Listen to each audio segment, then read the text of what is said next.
고린도후서 4장 우리 8절부터 15절 말씀 우리 한 절씩 교독합니다. 신약성경 289쪽 제가 8절을 읽습니다. 우리가 사방으로 우겨쌈을 당하여도 쌓이지 아니하며 답답한 일을 당하여도 낙심하지 아니하며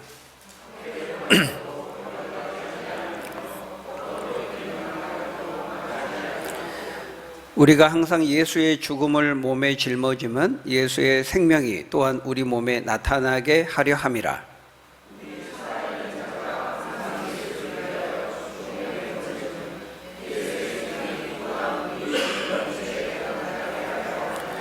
그런즉 사망은 우리 안에서 역사하고 생명은 너희 안에서 역사하느니라.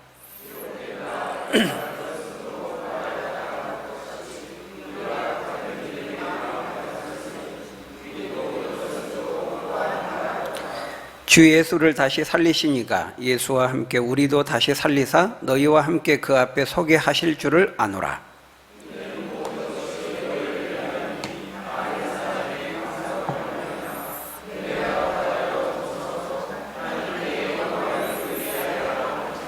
아멘. 예, 오늘 설교 제목이 뭡니까? 보셨나요? 예, 하나님의 능력을 경험할 기회죠. 예. 여러분 뭐가 그렇다는 거예요? 뭐가 하나님의 능력을 경험할 기회입니까? 예, 우리 예수 믿는 성도가 당하는 고난이 그렇다는 겁니다. 예, 우리 성도가 당하는 고난과 시련은 능력의 하나님을 만날 새로운 기회라는 거예요. 새 일을 행하실, 그 고난을 통해서 새 일을 행하실 하나님을 만나는 새로운 기회, 좋은 기회가 된다는 것입니다. 여러분, 하나님께서 그 사랑하는 당신의 자녀인 우리 성도들에게 이 고난과 시련을 허락하실 때에는요, 이유가 있습니다. 그런데 그 이유와 목적이 뭐라는 거예요? 하나님의 큰 능력을 새롭게 경험하게 하기 위해서 우리 성도들에게 시련을 허락하신다는 거예요. 우리가 그것을 지난주에 7절 한 절의 말씀을 통해서 살펴보았습니다. 우리의 그 질그릇됨을 아는 것은 심히 큰 능력이 하나님께 있는 것을 아는 것과 맞물려 있다 그랬습니다. 그러니까 하나를 온전히 알 때 다른 하나도 알 수 있다고 했어요. 그렇기 때문에 자신의 질그릇됨을 알지 못하는 사람은 심히 큰 능력이 하나님께 있다는 것도 알기가 어렵습니다. 하나님의 큰 능력을 경험할 수가 없다는 거예요. 여러분, 우리가 질그릇됨을 안다는 것이 뭐라 그랬죠? 우리의 연약함과 부족함과 깨어지기 쉬움, 우리가 한계를 가지고 있다는 것을 아는 것을 말한다고 했습니다. 항상 하나님은요, 질그릇 속에 보배를 넣어주십니다. 그때 그 보배가 뭐라고요? 복음의 중심 대신 예수 그리스도를 가리킨다고 했어요. 그러니까 자신의 질그릇됨과 연약함과 부족함과 그 죄의 비천함 가운데 있다는 것을 겸손히 인정하며 나아갈 때 그때의 보배 되신 주님이 그 사람에게 찾아가시고 만나주시고 그 사람에게 하나님의 큰 능력을 덧입혀 주신다는 거예요. 그걸 우리가 7절을 중심으로 지난 시간에 살펴보았는데요. 오늘 우리가 읽은 이 8절부터 15절의 말씀도 같은 문맥에서, 같은 연장선에서 말씀하고 있어요. 그 8절에 보면은 우리가 사방으로 우겨쌈을 당하여도 쌓이지 아니하며 답답한 일을 당해도 낙심하지 아니하며 박해를 받아도 버림받지 아니하며 거꾸로 때림을 당하여도 망하지 않는다. 그렇게 바울이 말하고 있습니다. 여러분, 여기서 우리는 누구를 가리킵니까? 이게 우리? 바로 하나님을 참되게 믿고 보배 되신 예수 그리스도를 위해서 헌신적으로 살았던 이 사도 바울을 비롯해서 예수 믿는 저와 여러분들, 모든 성도들을 가리키는 것입니다. 근데 그토록 주님을 잘 믿고 주님의 말씀대로 살고 전하며 살았던 그 사도에게, 그 성도들에게, 그 우리들에게 어떤 일이 지금 벌어지고 있는 거예요? 사방으로 우겨쌈을 당하고 인생의 답답한 일을 만나고 박해를 당하고 거꾸러뜨림을 당하는 일이 있는 거예요. 예? 여러분, 먼저 우리는 그럴 수 있다는 사실을 먼저 기억해야 됩니다. 여러분, 예수님 똑바로 안 믿기 때문에만 우리에게 고난과 시련이 있는 것은 아니에요. 고난과 시련이 예수님 잘 믿고 하나님 말씀대로 살아도 고난과 시련이 있을 수 있습니다. 아니, 어떤 점에서 성경은 더 많이 있을 수 있다고 말해요. 복음과 함께 영광을 얻지만 또한 복음과 함께 고난을 당하는 일이 있다고 우리에게 말씀하거든요. 그래서 하나님 잘 믿고 말씀대로 믿은 대로 살아도요, 사방으로 우겨쌈을 당하는 일이 있을 수 있고 답답한 일을 만날 수 있고 박해를 당하고 핍박을 받고 거꾸로 때림을 당하는 일이 있을 수 있어요, 없어요? 있을 수 있다는 거예요. 하나님의 자녀들에게.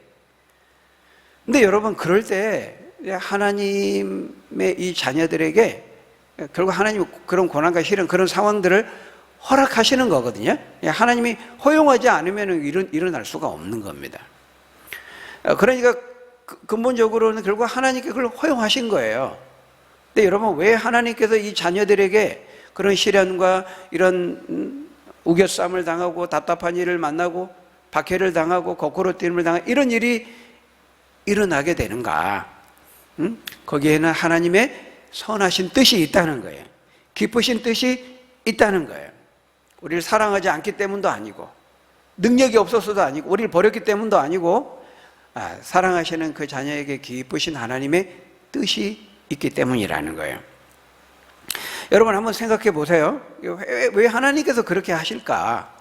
힘이 큰 능력이 하나님께 있다 그랬잖아요. 우리는 질그릇이고.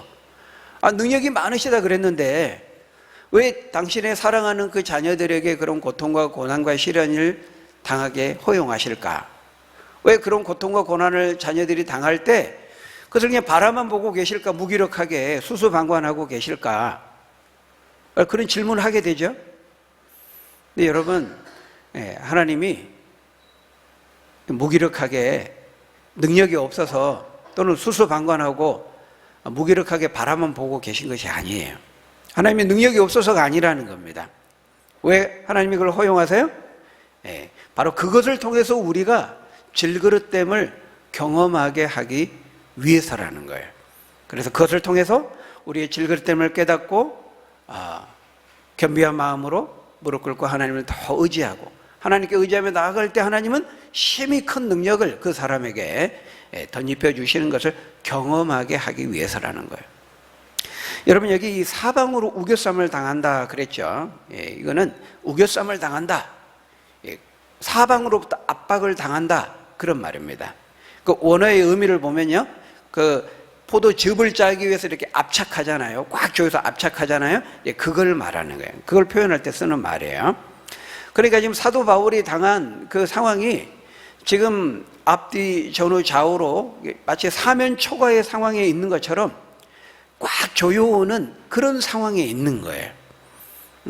우리가 전쟁으로 말하면은 전투하는 군대가 완전히 지금 포위를 당해가지고 이제 어디 하나 빠져나갈 구멍이 없는 그런 궁지에 몰린 사면 초과의 진퇴양난의 그 상황에 처한 그런 상태에 있는 겁니다. 바울이 지금 그런 답답한 상황 속에 직면에 있었던 것을 지금 그렇게 표현하고 있는 거예요. 그래서 이제는 꼼짝없이 죽었다, 여기까지인가 보다라고 이제 모든 것을 내려놓고 자포자기하지 않으면 안 되는 그런 상태를 말하는 거예요. 그런데 여러분 어떻습니까? 바로 그때 자신의 질그릇됨을 알고 자신의 연약함과 부족함과 죄의 그 비참함과 그 한계 상황에 직면하게 되었을 때 이제 우리의 힘과 능력으로는 아무것도 할 수가 없구나라고 탄식하게 만드는 바로 그때 누가 나타납니까? 누가 짠하고 나타나요? 누가 도와주세요? 누가 구원해 주세요? 힘이 큰 능력을 가지고 계신 하나님이 짠 하고 나타나는 겁니다. 그리고 도와주시고 구원해 주시는 거죠. 바울은 지금 그것을 말하고 있는 거예요. 사도 바울이 보배 되신 예수 그리스도를 전하며 그분을 위해 살 때 비록 사방으로 우겨쌈을 당하는 일이 있고 답답한 일을 만나고 박해를 당하고 거꾸로 뜨림을 당하는 일이 있었지만은, 그래서 실패했다는 거예요? 절망하고 낙담했다는 거예요? 낙담하지 않았다는 겁니다. 답답한 일을 만나고 우겨쌈을 당해도 쌓이지 않고 낙심하지 않았다는 거예요. 그런 숱한 어려움과 시련과 고난과 환난이 있었지만은, 그런 많은 것들을 만났지만은, 오히려 그것을 통해서 그것을 능가하는 그보다 더 크신 힘이 큰 능력을 가지고 계시는 하나님을 만나고, 그분이 주신 그 능력을 힘입어서 그 모든 시련의 상황들을 넉넉히 이기게 됐다, 이겨냈다, 지금 그것을 말하고 있는 것입니다. 그래서 그 시련을 통해서 자신의 질그릇됨을 깨닫게 되고, 그것을 통해서 하나님이 힘이 큰 능력을 가지고 계시고 나와 함께 하시고 이겨내게 감당하게 하셨다는 것을 지금 말하고 있는 거예요. 그래서 비록 사방으로 우겨쌈을 당하긴 했지만은 내가 쌓이지 않았고, 답답한 일을 만났지만은 절대로 낙심하지 않았고, 박해를 받았지만 버림받지 않았고, 거꾸로 뜸을 당했지만 내가 망하지 않았다. 지금 너희에게 이렇게 서신을 쓰고 편지를 쓰고 나는 이렇게 건재하다, 하나님이 함께해 주셨다, 이렇게 지금 말하고 있는 거예요. 여러분, 어떻게 그럴 수 있었어요? 바울이 능력이 있고 불굴의 의지를 가지고 있고 그런 게 아니었다는 거예요. 바울의 능력이 아니고 바울이 다른 사람과는 다른 특별한 막 불굴의 의지를 가지고 있어서 그런 어려움들을 돌파해내고 이겨냈다. 휴머니즘처럼 영웅적인, 세상은 항상 그런 미담들을 늘 듣기 좋아하죠. 성경은요, 사람을 높이지 않아요. 사도 바울이 우리와는 다른 특별한 능력을 가지고 있고 우리와는 다른 불굴의 의지를 가지고 있어서 그랬다, 이겼다, 이겨냈다. 성경은 누구도 그렇게 인간을 높이지 않습니다. 하나님의 은혜와 능력으로 그렇게 된 거예요. 힘이 큰 능력을 가진 하나님께서 바울에게 함께 하시고, 그 절체절명의 위기의 상관의 사면초가의 그 상황에, 꼼짝할 수 없는 진퇴양난의 상황에 하나님이 함께 하셔서 힘이 큰 능력을 그에게 덧입히고 이기게 하셨다, 그것을 말하고 있는 거예요. 우리가 이런 걸 보면은 하나님의 생각과 사람의 생각이 얼마나 다른가를 알 수 있습니다. 하나님의 방법과 사람의 방법이 얼마나 다른가를 알 수 있어요. 사방으로 막 우겨쌈을 당하게 하고 근데 쌓이지 않게 하고, 답답한 일을 막 허용하시면서 낙심하지 않게 하고, 왜 이렇게 하실까? 그죠? 힘이 큰 능력이 있는데 저희 처음부터 좀 우겨쌈을 안 당하게 하면 되잖아요. 능력이 있으시니까. 그런 인생의 답답한 일을 아예 안 만나게 하면 좋잖아요. 그 상황에 낙심하지 않고 이기는 것보다는. 이게 우리의 생각이거든요. 근데 하나님의 방식은, 하나님 늘 이런 방식을 취하신다는 거예요. 우리는 늘 그런 거 원하잖아요. 힘이 큰 능력이 있으니까 하는 일마다 잘 되고 승승장구하고, 하나님 비 하면 막 비가 내리고, 그죠? 하나님 불 하면 하늘에서 막 불이 내리고, 복음을 전하다가 막 반대하고 대적하면은, 내가 예수 그리스도의 명하노니 저 인간에게 벼락이 떨어질지어다, 그러면 하늘에 반짝하고 벼락이 막 떨어지고, 막 이런 거 봐야 하나님 크신 능력이 있다. 우리는 그럴 때가 많잖아요. 어쩌다 로또 복권 샀는데 막 당첨이 돼버리고, 어쩌다가 집을 하나 샀는데 갑자기 집값이 막 천정부지로 막 오르고, 그럼 야, 역시 우리 하나님 능력이 많으셔. 우리는 늘 그럴 때가 많아요. 그런데 하나님 믿는다고 하는데, 말씀대로 믿음으로 산다고 하는데 늘 막 사방으로 우겨쌈을 당하고 답답한 일을 만나고 박해를 받고 거꾸로 뜨림을 당하면 어떻게 말하죠? 사람들은? 야, 너 하나님 믿는다며? 하나님이 있다며? 하나님의 힘이 큰 능력을 가지고 있다며? 그게 뭐야? 에이, 이렇게 생각한단 말이죠. 이게 사람의 관점입니다. 세상의 관점이에요. 하나님의 관점과 세상의 관점은 달라요. 하나님의 생각과 사람의 생각은 다르다는 거예요. 이사야 55장 8절 9절에 보면은 이렇게 말씀합니다. 우리 한번 같이 읽어볼까요? 시작. 이는 내 생각이 너희의 생각과 다름이 여호와의 말씀이니라. 이는 하늘이 땅보다 높음같이 내 길은 너희의 길보다 높으며 내 생각은 너희의 생각보다 높음이니라. 하나님의 생각, 인간의 생각이 다르고요. 하나님의 관점, 하나님은 하늘에서 보시고 일하세요. 우리는 땅에 있잖아요. 우리는 평면적인 관점을 벗어날 수 없습니다. 그 사람이 아무리 시력이 좋아도, 몽골 사람들처럼 시력이 좋아도요, 우리는 결국 땅에 발을 3초 이상 뗄 수가 없어요. 평면적인 시각으로 보는 거예요. 아무리 눈이 좋아도, 아무리 그 사람이 똑똑하고 잘 봐도요, 땅에 있는 존재예요. 근데 하나님은 하늘에서 보시고, 하늘에서 계획하시고, 일하시고, 활동하시고, 성취하시는 거예요. 그러니까 하나님의 생각과 사람의 생각은 달라요. 하나님이 보는 관점과 사람의 관점은 다르다는 거예요. 여러분, 우리가 나중에 이제 보겠습니다만은 고린도후서 12장에 가면요, 사도 바울이 자신의 질병을 인하여서 3번 하나님께 간절히 자신의 병을 고쳐달라고 기도하죠. 그때 주님께서 뭐라고 말씀합니까? 고린도후서 12장 9절에 보면은, 이는 내 은혜가 내게 족하도다. 이는 내 능력이 약한 데서 온전하여 짐이라.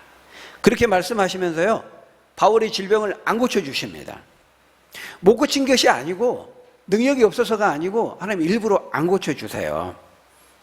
거기 12장에 보면 바울이 자고하지 않기 위해서, 교만하지 않게 하기 위해서 하나님이 일부러 능력이 없어서가 아니라 안 고쳐주신다고 말씀하고 있어요. 그러니까 우리 생각하고는 참 다르죠. 그죠? 고쳐주시면 더 좋을 것 같은데. 근데 그래 바울이 막 건강하게, 아파가지고 골골대지 않고 더 건강한 몸으로 더 왕성하게 막 활동하면서 여기저기 다니면서 복음을 전하면은 더 많은 사람한테 복음을 전할 수 있을 것 같은데, 그게 이제 우리 생각이거든요. 근데 하나님은 그렇게 생각하지 않으신 거예요. 오히려 너에게 그 질병이 있는 것이 더 좋다, 이렇게 생각하는 거죠. 그러니까 우리 생각에는, 아니 바울이 고쳐주면은 간증할 거 아니에요. 하나님이 나에게 고쳐주셨어요. 막 간증하면 복음도 전하고 그러면 사람 더 많이 믿을 것 같은데, 오히려 막 질병을 가지고 있으면 어때요? 사람들이 볼 때, 예를 들어서 바울이, 내가 전하는 이 하나님은 능력이 크신 하나님입니다. 이 하나님을 믿으세요. 근데 듣고 사람들이 뭐라고 말하겠어요? 우리 하나님은 전지전능하신 하나님, 우리 하나님만이 구원자입니다. 하나님 믿으세요. 그런데 사람들이 볼 때, 야, 그렇게 능력이 많은 하나님이 네 질병이나 네 몸이나 고쳐주라고 해라. 능력이 많다면서 네 몸도 못 고치고 그렇게 아파가지고 골골대면서, 사람들이 그럴 거 아니에요. 우리 생각은 그렇거든요. 근데 하나님의 생각은 달라요. 하나님의 관점은 뭐죠? 바울이 연약해요. 질병이 있어요. 그것이 안질이라고도 말하고 정확하지는 않은데, 바울이 아무튼 이 만성적인 질병이 있었던 거예요. 그것 때문에 힘드니까 하나님께 기도했는데 하나님 고쳐주지 않은 거예요. 근데 여러분, 우리가 생각할 때는 그 고쳐주고 하면 더 능력 있게 사역할 것 같은데, 하나님의 생각은 달랐어요. 바울이 그렇게 아프고 질병이 있고 연약함이 있지만은요, 그 바울의 입으로 은과 금은 내게 없거니와 내게 있는 것으로 너에게 주느니 나사렛 예수 그리스도 이름으로 걸어라, 이렇게 하면 걷는 거예요. 질병이 치료되는 거예요. 기적이 나타나는 거예요.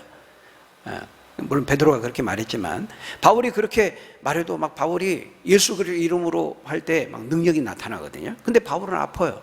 연약해요. 그러면 어떻게 사람들이 보게 됩니까? 바로 그 바울이 나타내는 능력이 바울 자신의 능력이 아니라는 것이 증명되는 거예요.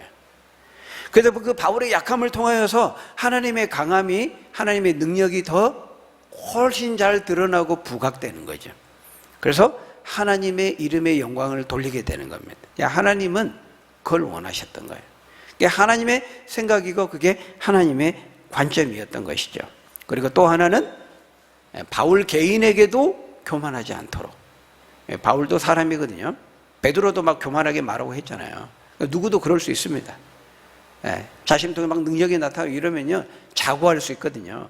그러니까 하나님 바울이 교만하지 않도록, 자고하지 않도록 그 몸에 가시를 하나 두신 거예요. 우리 인간은요, 진짜 쉽게 교만에 빠지거든요. 알량한 거 조금만 좀 자신에게 부각되고 이런 거 있으면요, 금방 교만에 빠집니다. 우리 인간의 연약함에, 질그릇 때문에. 하나님이 그걸 막으신 거예요. 왜냐하면 교만은 패망의 선봉이거든요. 넘어짐의 앞잡이거든요. 교만하면 망하는 것입니다. 하나님이 바울이 망하지 않도록 하기 위해서 몸에 가시를 일부러 두신 거예요. 그러니까 하나님은 다 뜻이 있는 거예요. 계획이 있는 거예요. 우리에게 고난과 시련을 주실 때, 어떤 질병을 주실 때 사방으로 우겨쌈을 당하고 인생의 답답한 일을 만나게 하실 때에도 하나님 기쁘신 뜻이 있다니까요. 그러니까 여러분, 때로 우리 인생에 그렇게 사방으로 우겨쌈을 당하고 답답한 일을 만날지라도요, 여러분 절대로 낙심하지 마시기 바랍니다. 하나님이 다 기쁘신 뜻이 있어요. 나를 미워해서, 나를 사랑하지 않아서, 하나님의 능력이 없어서, 나에게 무관심하셔서 그런 게 아니라는 거예요. 바로 그것을 통해서 우리의 질그릇됨을 깨닫게 하시고, 그래서 더 겸비한 마음으로 하나님을 의지하며 나아가게 해서 그때 부어주시는 심히 큰 능력이 하나님께 있음을 경험하고 간증하게 하고자 하시는 거예요. 그래서 시련은 하나님의 능력을 새롭게 경험할 기회가 되는 거예요. 하나님 되심을 만나는 새로운 통로가 되고 기회가 되는 것입니다. 여러분, 바로 그 앞에서 1절에서도요, 그때도 바울이 낙심하지 않았다고 말하고 있어요. 우리 다음 시간에도 또 낙심하지 않은 바울의 모습을 또 보게 될 거예요. 여러분 1절에 보시면요, 예수 그리스도의 복음을 전하는 그 영광스러운 사도의 직분을 감당할 때 말할 수 없는 고난과 시련이 있었지만은 낙심하지 않았다고 했잖아요. 그 1절에서 비결이 뭐라 그랬습니까? 하나님의 긍휼하심을 덧입었기 때문이다 그랬잖아요. 여기서도 지금 똑같이 말하고 있는 거예요. 하나님의 능력으로 감당하고 이겨내고, 그래서 낙심하지 않을 수 있었다 이렇게 말하고 있는 거예요. 하나님의 긍휼하시는 그 은혜를 힘입고 그 은혜의 능력을 힘입어서 고난과 시련이 없었던 것이 아니고 극심한 고난이 있었죠. 바울은 그 누구 어떤 사도보다, 어떤 신자보다. 그래도 낙심하지 않을 수 있었던 것은 바울이 가지고 있는 불굴의 의지나 능력이나 잠재적인 능력이나 특출한 다른 사람과 비교된 능력 때문이 아니라 하나님의 긍휼하심의 능력을 힘입어서 그가 낙심하지 않고 감당할 수 있었다고 말하고 있어요. 그래서 하나님은 우리에게 질그릇됨을 깨닫게 하시는 거예요. 정말 중요해요. 인간의 자신의 그 비참함과 한계와 그 연약함을 절실히 깨닫는 그 한계 상황의 삶의 자리에서요, 우리가 무릎을 꿇고 하늘을 들어서 하나님을 찾게 되는 거예요. 그래서 이스라엘 백성들, 교만한 이스라엘 백성들 광야로 내모는 겁니다. 40년 광야 생활하면서 뜨거운 맛을 봐야 그들이 무릎 꿇고, 그 광야는 인간의 모든 가지고 있는 능력 이런 것들을 다 무위로 만드는 것이잖아요. 자신의 연약한 관계를 절감하게 만드는 것이에요. 무릎 꿇고 하나님 물 주세요, 살려주세요, 먹을 거 주세요, 길이 어딘지 모르겠어요, 길을 알려주세요. 그렇게 만드는 곳이 사막과 광야거든요. 철저히 우리 한계 상황에 직면하게 만들어서 하나님을 찾지 않을 수 없게 만드는 거죠. 그리고 겸비한 마음으로 하나님을 찾고 의지하면요, 힘이 큰 능력을 가지고 계신 하나님께서 그때 그 사람이 찾아가시고 만나주시고 능력을 덧입혀 주시는 거예요. 그래서 하나님 그걸 의도하시기 위해서, 그걸 의도하셔서 우리에게 고난과 시련을 주시는 것입니다. 그래서 고난은, 우리 따라합니다. 고난은 하나님을 새롭게 만날 기회입니다. 그래. 하나님께서 그래서 우리에게 고난을 주시는 거예요. 우리는 그렇게 믿어야 돼요. 그렇게 믿고 성경 말씀대로 인내하면서 답답한 상황을 만나 절대로 낙심하지 하면 안 되고, 낭망치 말고 기도하라. 누가복음 18장에서 말씀하고 있는 것처럼 하나님을 바라봐야 돼요. 여러분 9절을 보십시오. 여기 보면 박해를 받아도 버림받지 아니했다 이렇게 말하고 있어요. 근데 여러분 우리도 그럴 때가 있잖아요. 나름대로 믿음으로 살고 말씀대로 이렇게 산다고 했는데 이런 인생의 답답한 일을 만나고 고난과 시련을 겪게 되면요, 하나님 나 버린 거 아닌가? 이런 의심을 할 때가 있어요. 근데 바울도 그랬던 것 같아요. 근데 바울은 확인했어요. 박해를 받아도 내가 절대로 버림받은 것이 아니었다. 바울의 결론이거든요. 하나님 믿고 하나님 말씀대로 사는데 왜 박해가 있지? 그럼 박해를 없게 만들어야 되잖아. 힘이 큰 능이 하나님께 있으니까. 근데 우리가 생각해 보면 하나님의 아들인 예수님도 십자가에 못 박혀 가장 비참하게 죽으셨잖아요. 이게 역설이에요, 이게. 하나님의 생각과 하나님의 관점, 하나님의 방법이라니까요. 우리 인간의 이해를 뛰어넘는 하나님의 깊은 생각이 있는 거예요. 우리 인간의 이해로는 생각이 안 되는 거예요. 그래서 십자가에 죽으신 이를 믿으라는 것은 유대인이 볼 때는 거리끼는 것이고, 헬라니 이 지성인들이 볼 때에는 미련하게 보일 수밖에, 말이 안 되는 것으로 보일 수밖에 없는 것이죠. 여러분, 그런 박해를 받는 그런 상황 속에서도 하나님 절대 우리를 버리시지 않습니다. 신실하시기 때문에. 끝까지, 세상 끝날까지 나와 함께 하신다고 했는데 하나님 그 약속 잊어버리셨나? 다 버리신 거 아니야? 절대로 버린 거 아닙니다. 잊어버리지 않았어요. 하나님이 신실하신 분이기 때문이에요. 그러니까 여러분 그런 생각은 쓸데없는 생각이에요. 느낌이고 감정인 거예요. 그런 느낌이나 감정에 좌우되면 안 되고 성경을 통해서 우리에게 분명하게 약속하신 그 약속의 말씀을 우리 믿음으로 붙잡아야 되는 거예요. 고난은 하나님의 능력을 만날 경험할 새로운 기회다. 이 믿음을 가지고 가야 되는 것이죠. 여러분 10절도 보세요. 10절에서도 말씀하죠. 우리 10절 한번 같이 읽어볼까요? 시작. 우리가 항상 예수의 죽음을 몸에 짊어지면 예수의 생명이 또한 우리 몸에 나타나게 하려 함이라. 근데 여기 보면은 우리에게 고난을 허락하신 이제 또 하나의 목적이 있는데, 그래서 우리가 질그릇됨을 깨닫고 하나님이 큰 능력을 경험하게 하실 뿐만 아니라 여기 보면은 뭐라고 말하고 있어요? 우리가 당하는 고난을 통해서 다른 사람들에게 예수의 생명과 능력을 나타내게 하시기 위함이라는 거죠. 그것을 위해서도 우리에게 이 고난을 허락하신다는 거예요. 우리가 방금 앞에서 말한 네 가지의 그 고난의 상황이 있었잖아요. 사방 우겨쌈을 당하고 답답한 일을 만나고 박해를 당하고 거꾸로 뜨림을 당하는 이거를 여기 10절에서는 뭐라고 표현하고 있어요? 그 예수의 죽음을 몸에 짊어진 것이다, 이렇게 표현하고 있어요. 예수의 고난에 동참하는 겁니다. 주님의 남은 고난을 채우는 것이라고 성경은 말하죠. 우리가 이렇게 주님의 죽음을 몸에 짊어지고 그 고난에 동참하고 주님의 남은 고난에 참여하게 되면요, 그때 어때요? 예수의 생명과 능력이 우리 몸에 나타난다는 거예요. 우리의 몸을 통해서 다른 사람들에게 나타나게 된다는 거예요. 그것을 위해서도 하나님 우리에게 고난과 시련을 주시고 그걸 사용하신다는 거죠. 여러분 11절에도 보세요. 11절도 읽어봅니다. 시작. 우리 살아있는 자가 항상 예수를 위하여 죽음에 넘겨짐은 나타나게 하려 함이라. 예수님께서 십자가에서요 고난 당하시고 죽으심으로써 어때요? 많은 사람들이 생명을 얻게 되지 않았습니까? 그래서 요한복음 12장 24절에 보면은 예수님이 하나의 밀알이 되어서 땅에 떨어져 썩어 죽으셨기 때문에 많은 사람들이 생명을 얻고 구원의 열매를 맺게 되었다고 말씀하고 있어요. 그러니까 예수님의 죽음이 많은 생명을 얻게 한 것입니다. 예수님이 죽으셨기 때문에 땅에 떨어져 하나의 밀알이 썩어 죽었기 때문에 많은 열매를 맺게 된 거예요. 예수님이 고난을 받으셨기 때문에 생명의 열매를 얻게 된 거죠. 저와 여러분들도 그래서 구원의 열매를 저와 여러분들이 구원의 열매잖아요. 예수님의 죽으심을 통해서. 여러분 이 지금 우리 한국 교회, 이 한국 교회라는 열매는요, 수많은 선교사들이 우리나라에 와서 그 뿌린 순교의 피, 그 씨앗들이 맺은 열매가 바로 오늘날의 한국 교회인 것입니다. 그런 것처럼 우리가 예수님 때문에 고난을 당하고 예수의 그 십자가 죽음을 우리의 몸에 짊어지고 주님의 남은 고난에 참여하게 되면은 그 믿음의 헌신은 결코 헛되게 되지 않는다는 거예요. 헛되지 않고 많은 사람들에게 예수의 생명과 능력을 나타나게 되고 그들을 구원으로 인도하게 된다는 것입니다. 왜냐하면 무엇보다 주님께서 바로 그런 사람들에게 고난을 통해서 주님의 고난에 참여하면서 복음을 전하며 사는 사람들에게요, 어떤 능력을 주세요? 부활의 능력을 덧입혀 주시기 때문에 그래요. 그게 14절의 말씀이잖아요. 그러니까 그런 사람에게 하나님이 심히 큰 능력을 주신다 그랬잖아요. 심히 큰 능력인데 그 능력이 어떤 능력이에요? 부활의 능력이에요.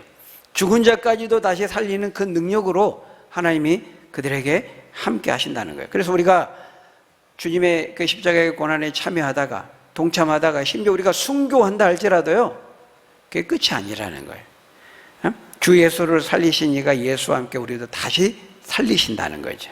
바울은 이 믿음이 있었던 겁니다. 그래서 그렇게 고난을 당하고 순교를 당해도 낙심치 않고 두려워하지 않고 하나님 주신 능력으로 감당하게 됐던 거예요. 그 능력이 뭐예요?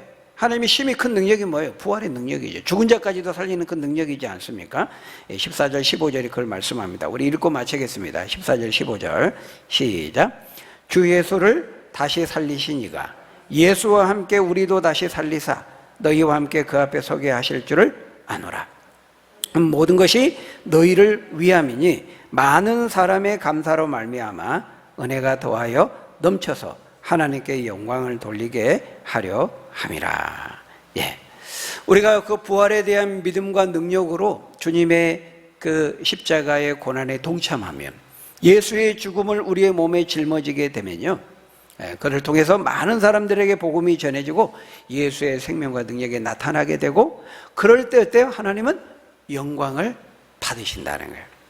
그런 하나님의 크신 의도와 목적을 가지고 우리 신자들에게, 당신의 사랑하는 자녀들에게 때로 사방으로 우겨쌈을 당하고 답답한 일을 만나고 박해도 당하고 시련과 어려움을 허용하시는 거예요. 하나님의 기쁘신 뜻 가운데 그렇게 하시는 것입니다. 그래서 여러분, 말씀을 마치겠습니다. 우리 그리스도인의 삶 속에서요, 바울처럼 때로는 이런 고난과 시련이 있을 수 있다는 거 기억해야 됩니다. 사방으로 우겨쌈을 당하고 답답한 일을 만나고 박해를 받고 거꾸로 뜨림을 당하는 일이 있을 수 있어요. 그렇지만은 그게 절대로 실패가 아닙니다. 우린 절대로 그런 상황에서도 낙담하거나 절망하거나 좌절해서는 안 되는 거예요. 왜냐하면 그 모든 시련과 고난을 넉넉히 이기고도 감당하게 할, 그것을 능가할, 그것과 비교할 수 없는 더 큰 능력을 하나님이 가지고 계시고, 그 능력을 우리에게 덧입혀 주시고 그 능력으로 우리를 이기고 감당케 하실 것이기 때문인 것입니다. 고린도전서 10장 13절에 사람이 감당할 시험 밖에는 너희에게 당한 것이 없나니 오직 하나님은 미쁘사 너희가 감당하지 못할 시험 당함을 허락지 아니하시고 시험 당할 즈음에 피할 길을 내사 너희를 능히 감당하게 하시느니라 말씀합니다. 바라기는 여러분, 어떤 상황에서도 이 능력의 크신 하나님을 꼭 믿음으로 붙잡으시는 여러분 되시기를 바랍니다. 어떤 경우에도 신실하신 하나님을 인하여서 낙심하지 마시고, 오히려 나에게 주어진 시련과 고난이 있다 할지라도 그것을 통해서 큰 능력을 베푸실 하나님을 만나는 새로운 기회로 삼고 하나님 주신 능력을 힘입어서 이기고 승리하는 저희 여러분들이 다 되시기를 예수님의 이름으로 간절히 축원합니다. 우리 기도하겠습니다.